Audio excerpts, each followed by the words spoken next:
This right here is a small block Mopar, and it don't have a home. And that disaster show behind me, that's a pickup truck with no engine. You see where this is going? Hey folks, welcome to Heathen's Garage. Let me tell you about this little 318. First of all, it's a 318. It's not a 360, it's not a 340, it's not a stroke or anything. It's, well, it's better than a 273, I guess, so it's not the worst. But, well, it's the one we got right now. It is out of Brother Steve's Power Wagon. He swapped a 360 in right before Miles of Mayhem, and this was left over. That's not very good. You know, like it's had a rattle can rebuild, you know? Now, aside from also looking terrible because it's got a rattle can rebuild, it also didn't have very much oil pressure. But it didn't make much noise either, so, you know, that's good. At least it's bone stock and doesn't have a camshaft in it or any power modifications whatsoever. Now that we looked at that engine for a second, well, let's have a peek at this. You've maybe seen it before, maybe haven't. It's a 1987 Dodge Dakota my dad bought brand new. It's been a number of different colors. My brother drove it in high school and I inherited it shortly thereafter. I call it Scrap Dakota. It's been called the Barn Find Dakota because I found it in the barn after I put it there. It's had a number of engines throughout the years. Most recently a reasonably healthy 360 with a 5-speed transmission and a big fat turbocharger on top. It's been as quick as 760s in the 8th. And most of the time it's broken, is what it is. Most recently, we put it together last spring, rebuilt the engine, took it out for a drive, and broke the engine about 20 minutes after. It ran out of oil pressure and she started to knocking. We tore it down, we found a bent rod and a bunch of destroyed bearings, and well, the short version is it just went really badly. Now, why, I don't quite have an answer for. I have a theory that maybe the wastegate was stuck and I wasn't paying attention to the boost, because I think that's what happened. But who knows? Doesn't matter now. The reality is it's broke, and that engine is, she's a block and not much else salvageable. So it'll get put back together one day, but for now, I just want this thing running again. First things first, we need to move this Dakota. Because I don't know if you can see by everything here, but it is crowded. Now that doesn't happen very easy when it looks like that. So we're getting some wheels on it.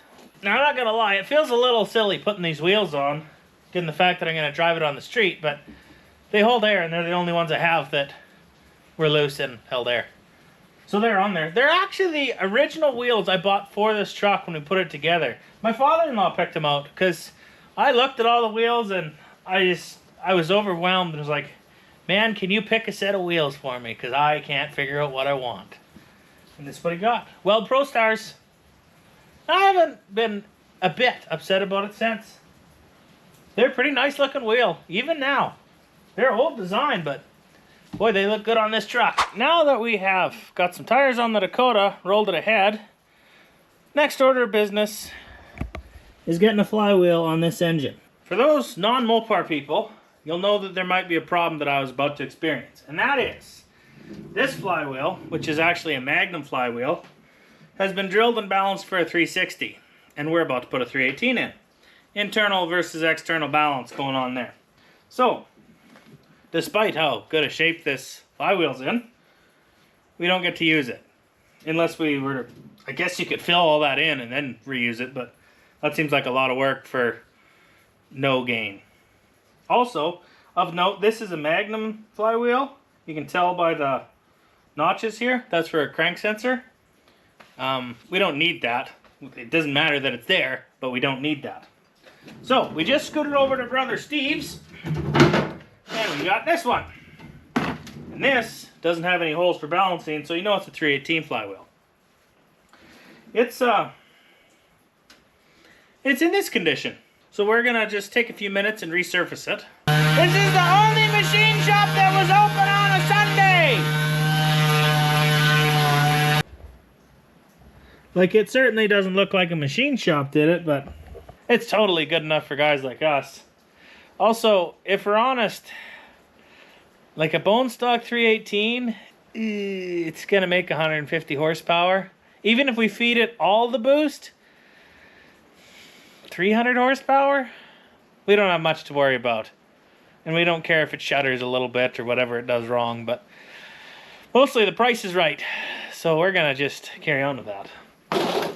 Now, originally, I was just gonna put this 318 in there as is, not touch a thing, but when I went to pick up the Flywheel, talked to Brother Steve, and he said, yeah, like it didn't have much oil pressure, brother. I don't know about that.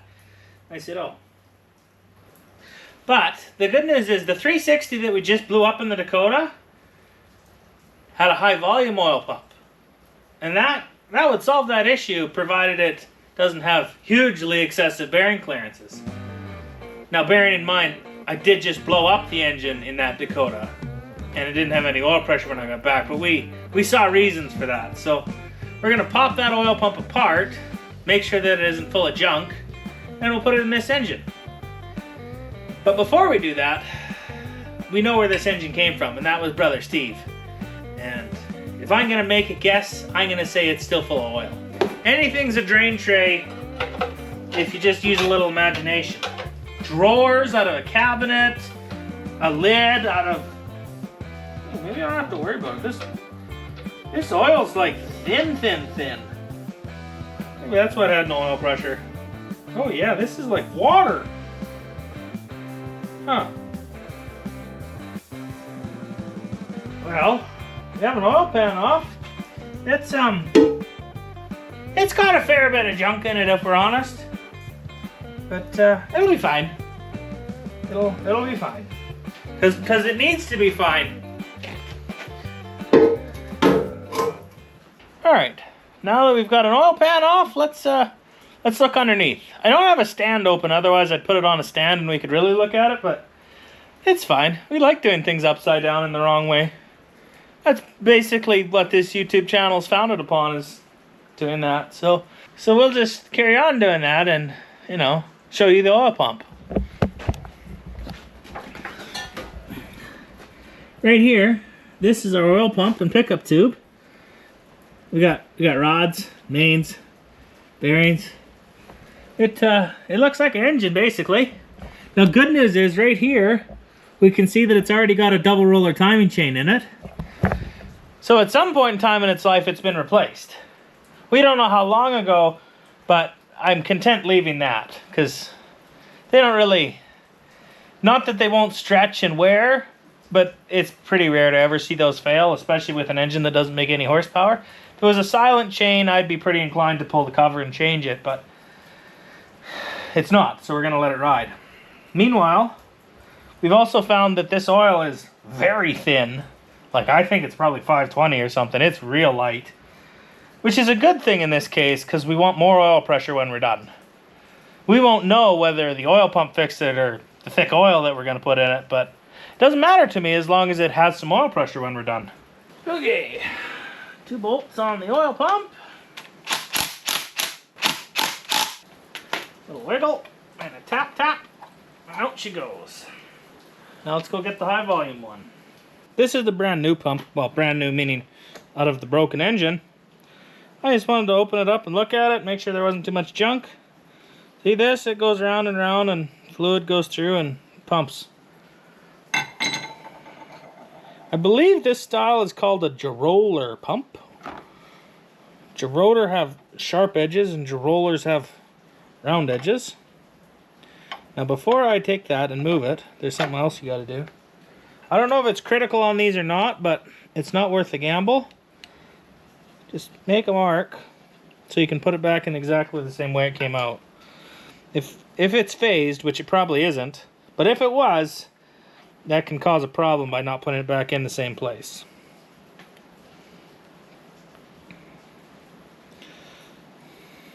It's a little scratched up, it's really not bad. Nothing to write home about there. This one can come out too. Now see, this is junk going through it. I don't know if you can see that real well, but there's lots of scores and marks there. That's junk going through it. That's not great. But As long as it isn't junk that isn't going to fall out again, we'll be okay. I think it'll be just fine. It's not new on there, but I think it'll be just fine. Now, incidentally, these are the rotor pulled out. Rotors? I don't know what you call them. The middle gear. This is the standard volume of the 318 we just pulled apart, and this is the 360 high volume. And, well, there's your difference in volume right there. Which I never knew before, and I really wanted to tear two apart just so I would know. So, that's a good thing. Also, this one's way worse shape than this one. So, all good things there. We're making the right choice.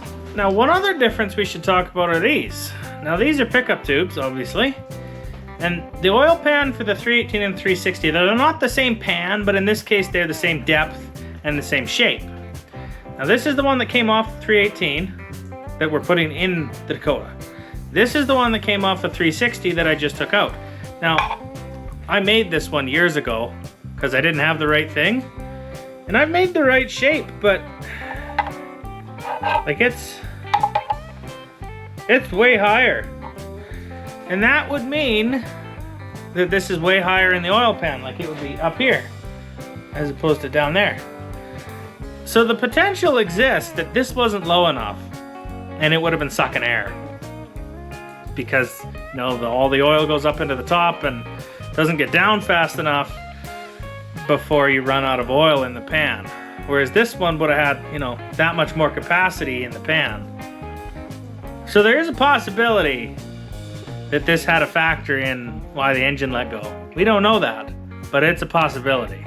The important thing is we have this one now, which we know is appropriate for the pan that's on it. So we're gonna run it, and hopefully all is well. I just thought of one other thing we should talk about regarding the high volume oil pump. Lots of times guys won't put a high volume oil pump in because what happens is all the oil just fills up in the valve cover and it doesn't drain back to the engine fast enough to, well, do the same thing that I was talking about there. The pump would start sucking oil. It's not a big problem on small block Dodges. Let me show you why. So a small block Dodge, it's a little hard to see, but everything is graded down and there's huge ports to drain the oil back. Like it's, well, it's hard to see. Maybe you can see it there. I don't know. But anyways, it's got huge passageways for the oil to go back in. If you're comparing that to, say, this, which is a small block Ford, and these are aftermarket heads, they should be better than normal. The grade is hardly there. Like there's almost no grade, there's no trough for it to go back, and you have to rely on those little holes for oil drain back. Ooh, that's a dead bug. Gross. Which, incidentally, that one is not aligned, and I will have to massage that hole. But that is, I believe, why it's not a big issue in small block Dodges. At least if you've got a pickup tube that's the correct depth, which I did not. So that could have been a problem. Good news is, the pump is remounted. Now, it is really important when you go to put the oil pump on. I don't know if it's the same for everybody, but small block Dodges, you have to have it all the way up before you do up the bolts. If it goes sideways at all, you will break the shaft or the shaft holder. There's a thing that breaks really easily, and it even warns you about it on the box. Like, this is not warranted, blah, blah, blah, if this thing is broken. And I can confirm it's easy to break them if you don't hold them up against there firmly. So make sure you do that. We have also got our pan cleaned up, well, cleanish, and done proper clearancing here for the crossmember. Now, if you're a Mopar person, you've seen these before. And if you're not a Mopar person, let me tell you about them. They're terrible. They're the worst. They only fit one way, that's fine. But they've got these dumb little nipples that you pull through that protrude into where the bolt needs to go, so you have to cut half them off. Sometimes they pop right back in. I'm about to go on a tear about how bad these are, but I'm gonna stop. Just gonna put them in. A little dob of silicone here, a little bit of silicone here and around there. Same on the other side. Now, one of these holes is smaller than the other, so you gotta line it up correctly. Get it started, slip it in there. I have put these in with silicone all the way around the bottom side and the top side. just make sure it didn't leak. Now you take a pair of pliers and you grab the little nipple that's there and you pull it in, and it's supposed to stop and stay there. Most of the time it does, but not every time. If you can keep the nipple dry without silicone on it, it has better odds of staying in. Alright, we have coated these surfaces with a bit of high tack, it's called. And then we touch each corner where the little seam between the pan and that screen is with a bit of silicone. And we pop these guys on there. Now you don't have to use high tack, but when you're working with something that's upside down, it certainly is nicer. Alright, here we go.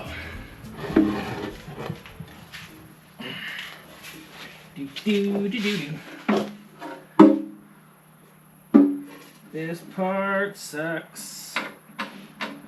It's the bare necessities, the simple bare can rest at ease. Get about your worries and your strife. Now this is a long process to make these oil pans sit up there. Do you see how it's got a big gap? It's because of these front and rear seals. You have to sort of slowly force it up. But if you don't have all the bolts in when you do that, your gasket out the side. So like it's important to be patient for this part. And in actuality, we're probably going to turn the camera off because I expect I won't be patient for long.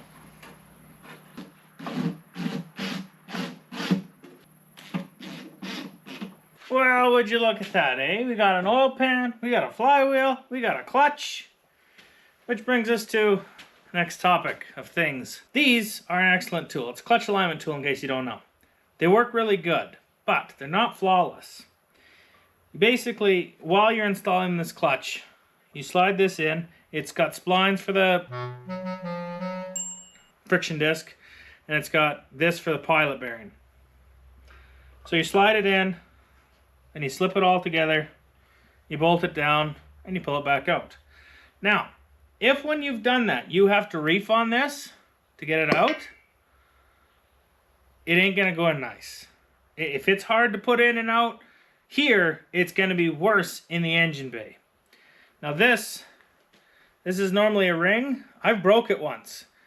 And if you break it pulling it out, that means you needed to align it better. It's not a flawless tool.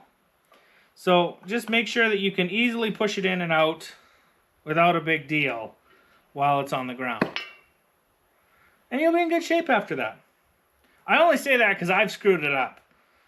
And maybe that's like really dumb and I shouldn't have, but I did it, which means somebody out there has either also done it or will do it. So maybe you won't now. I'll be honest with you guys, the worst part of working in the barn is this right here. There's this drainage thing across the whole length of the barn, and it really makes it hard to wheel heavy things around. Now I already got the hard side across, and then I was like, well, this might be entertaining. Maybe I should try and get the camera out. Come on now. Oh yeah, more force. Come on. Now if you're wondering why the engine's so low, it's because sometimes this tips over when I do this. So the less far it falls, the better. Oh, don't do that. Just a little bit of a run at it. Here we go. 3, 2, 1. Oh, easy. Stay up. No, didn't make it. Oh, there's a zip tie in there. No wonder it wouldn't go. Gosh darn it. Idiot. I made a bridge with a stick. That didn't work.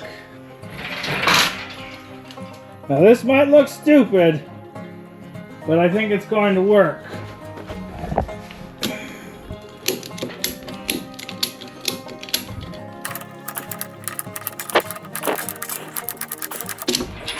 We're there.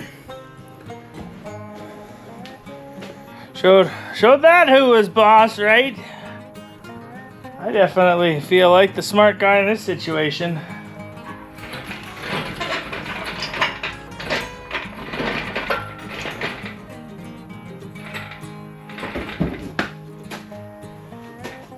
For the record, I've never tried to put an engine in with this apparatus before. It's actually Brother Steve's. Well, I just never returned it, actually, one time. So now it's almost like it's mine, but I can see that light bulb's gonna be a problem. Even if we can get it to go high enough to clear. That light bulb that's an issue. By issue, I mean that's an ish me. That's me that's gonna have an ish with that.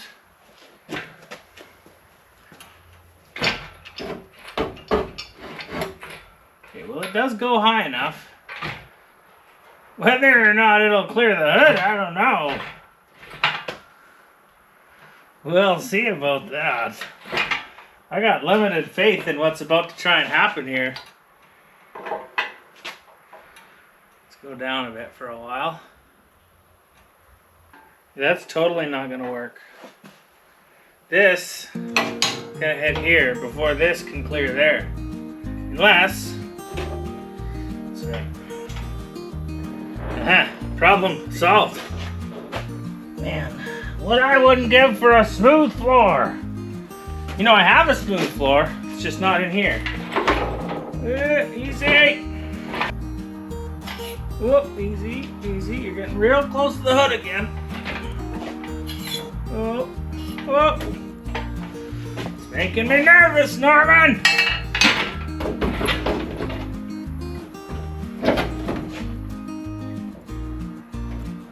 Boy, is that over a squeeze, eh? I think we're making it. Oh, it's hung up a little bit, eh? Whoops. Everything's fine. Like, they put small blocks in these trucks factory a couple years after this. I can't imagine the factory line doing it this way. It seems awfully complicated.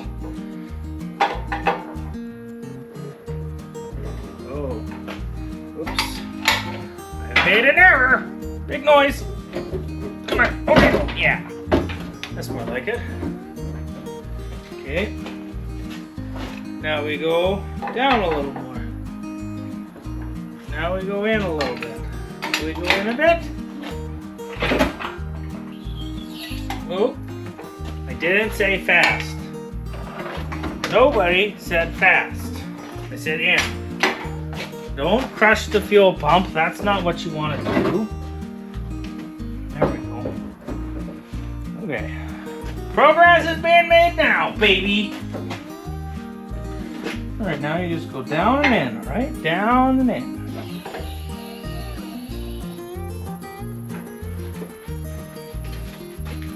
There's a lot down and not much in.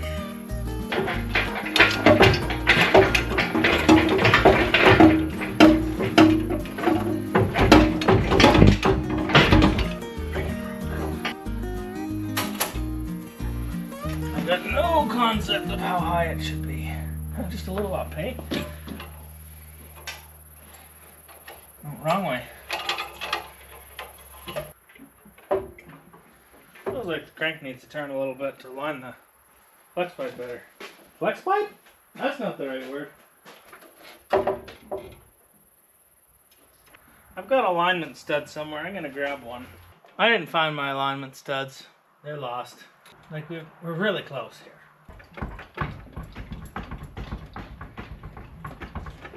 Up with the transmission! Up with the transmission! Oh, look, it needs to be over there. Well, if I'm honest, I don't know what happened there. As soon as I shut the camera off and walked back, it basically fell in. I don't know what was going on, but it doesn't matter. It's in now. It is lined up. We got 2 bolts in. We didn't have to drag the engine and transmission together, so that's good. So now it looks like this, which is fine. And that's what it's going to look like all night, because it's supper time, and I am not that interested in working through supper, because like you don't get a body like this by skipping meals. So we'll see you in the morning.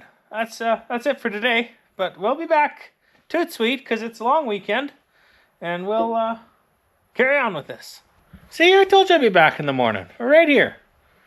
Now, I have already got a little bit of a head start on you. The fuel pump's in because that was convenient. Transmission and engine are bolted together. Light on here. We got some motor mounts in. One there and one well where you can't see it. But that's actually all we got accomplished. So we didn't get too far ahead of you. What we're doing now is putting some intake manifold gaskets in. And then we're going to drop an intake manifold on. Now, if for some reason you did want to use these, well, I'll show you. There's a little tab right here. See this? It's from the head gasket. It goes into that. Same on the other side. That holds it in place.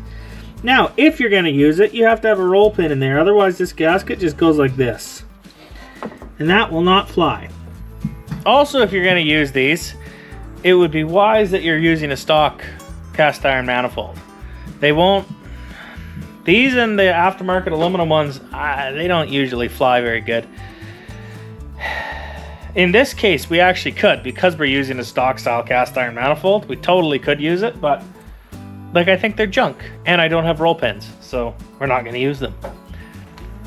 We're going to use this stuff, because this is the right stuff. It works good. It's got lots of goo. Put a big thick bead on there, just like you do on a small block Chevy, and away you go. Now, I was going to go ahead and put that intake manifold on, get her bolted down and snug and ready to roll. And then I remembered that I have no header gaskets. And I knew that before the weekend, so I'd called ahead and got Sylvan Auto Parts.